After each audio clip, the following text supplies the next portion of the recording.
राष्ट्रीय स्वयंसेवक संघ ने अभी निधि समर्पण महाअभियान राम मंदिर के लिए जो हुआ उसमें बढ़ चढ़कर हिस्सा लिया। अब यह जो भूमि सुपोषण अभियान प्रारंभ किया जा रहा है, यह क्या है?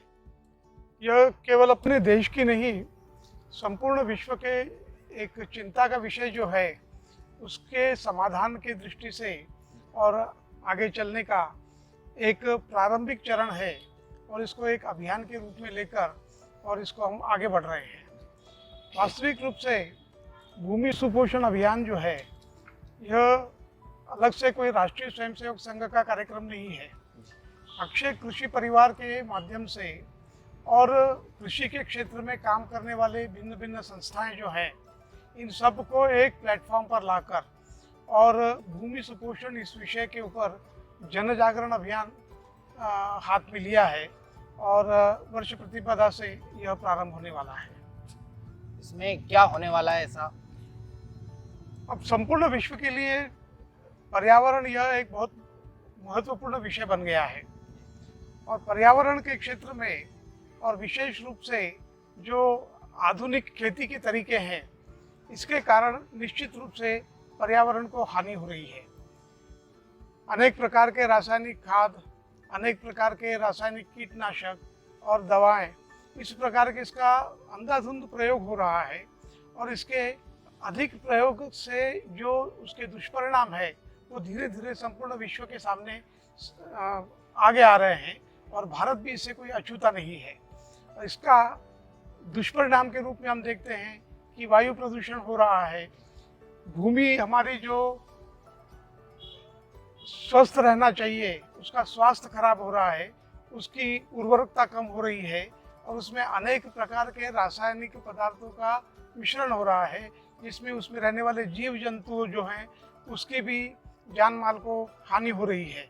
इसके साथ ही ये रसायन जब नीचे रिसते हैं तो जल को भी प्रदूषित करते हैं और अंततोगत्वा हम ये पाते हैं कि भूमि का शोषण हो रहा है। अत्यधिक लाभ कमाने की दृष्टि से और उसके स्वास्थ्य के बारे में चिंता न करते हुए अंधाधुंध रसायनों का प्रयोग हो रहा है, जिससे न केवल उत्पादकता पर कोई असर पड़ रहा है, लेकिन आम व्यक्ति जो भोज्य पदार्थ ग्रहण करता है वह भी विषैला हो गया है और इसलिए ये सबकी चिंता का विषय हो गया है। रसायन मुक्त खेती, अब इसका मतलब ये नहीं है कि उत्पादन को कम करना है, हमको उत्पादन को उतना ही बनाए रखते हुए रसायन मुक्त खेती की तरफ हम कैसे बढ़ सकते हैं और सुजलाम सुफलाम हमारी जो मृदा है, हमारी जो मिट्टी है, इसके स्वास्थ्य को फिर से अच्छा बनाकर और जिसको हम कहते हैं अंग्रेजी में सस्टेनेबल एग्रीकल्चर, टिकाऊ खेती जिसको हम कहते हैं, टिकाऊ खेती की तरफ हमारा किसान कैसे बढ़ सकता है, इसके लिए यह एक प्रारंभिक अभियान है। इसमें जन जागरण होगा, किसानों का भी, और जो इस विषैले और पदार्थों का उपभोग करते हैं ऐसे लोगों के बीच में, शहरी लोगों के बीच में भी यह विषय लेकर जाने का ऐसा एक संकल्प है। इसमें कितने चरणों में यह संपन्न होने वाला है, साथ ही कब से कब तक यह अभी चलने वाला है? अभी प्रारंभिक तौर पर वैसे देखा जाए तो यह लंबा काम है जी। एक बार में हम कह देंगे तो रसायन मुक्त खेती प्रारंभ हो जाएगी, ऐसा नहीं है। धीरे धीरे जन जागरण प्रारंभ करना, पहले चरण में यह वर्ष प्रतिपदा से लेकर गुरु पूर्णिमा तक ऐसा यह कार्यक्रम चलेगा, जिसमें गांव में और धरती माता का पूजन, एक श्रद्धा का भाव, ये हमारी माता है, यह हमको सब कुछ उपलब्ध कराती है, यह हमारे जीवन का आधार है। इस प्रकार का एक श्रद्धा का भाव जागृत करेंगे और उसके जागरण के उपरांत धीरे धीरे रसायन से मुक्त रखने का आग्रह भी साथ में किया जाएगा।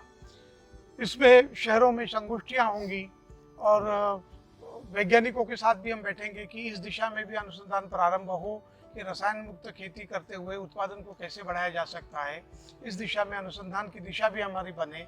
तो वैज्ञानिकों के साथ शहरी जो हमारी जनमानस है उनके बीच में जाकर भी इस विषय को रखने का है और किसानों के बीच में तो यह एक बहुत बड़ा अभियान के रूप में चलने वाला है। अभी हाल ही में कुछ वर्ष पहले संघ की पर्यावरण गतिविधि एक संघ में शामिल की गई है और लगता है ये भी उससे जुड़ा हुआ है। तो पर्यावरण गतिविधि में अभी क्या क्या संघ ने इसे शुरू किया है, जल संरक्षण के लिए भी काम कर रहा है, तो वो सारी गतिविधियां क्या प्रारंभ हुई है?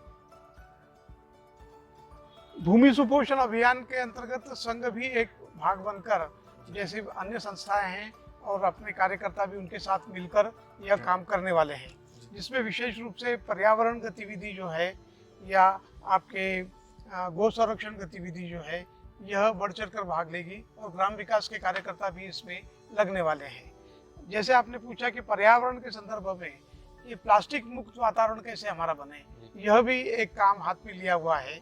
इसके साथ ही जल संरक्षण, इसके साथ ही अब जैसे भूमि सुपोषण का हमने कार्यक्रम लिया है, यह सब साथ में चलने वाले कार्यक्रम है। के लिए आप क्या संदेश देना चाहते हैं? भूमि सुपोषण का एक जो अभियान अभी प्रारंभ होने वाला है, यह लगभग 7-8 वर्ष में हम ऐसी अपेक्षा करते हैं कि जिस प्रकार के और खेती होना चाहिए, रसायन मुक्त खेती, उस तरफ हमारे कदम तेजी से बढ़ पाएंगे, ऐसा मुझे विश्वास है। शहरी क्षेत्र में रहने वाले लोग जो हैं, जो इन उत्पादों का उपयोग करते हैं, उनको चिंता करना चाहिए कि रसायन मुक्त उनको मिले। उनकी डिमांड बढ़ेगी तो किसान भी उस प्रकार का उत्पादन प्रारंभ करेगा। इसलिए भूमिका इसमें दोनों की भी है, किसानों की भी है और उपभोक्ताओं की भी है कि उस प्रकार के उत्पादों की और मांग जैसी बढ़ती है तो निश्चित रूप से किसान भी उसका उत्पादन द्रुत गति से करेगा। और इसलिए अपने प्रत्येक ने अपने अपने स्तर पर इसमें जागृति लाने का प्रयास करना चाहिए। यही भूमि सुपोषण के विषय में मुझे कहना है।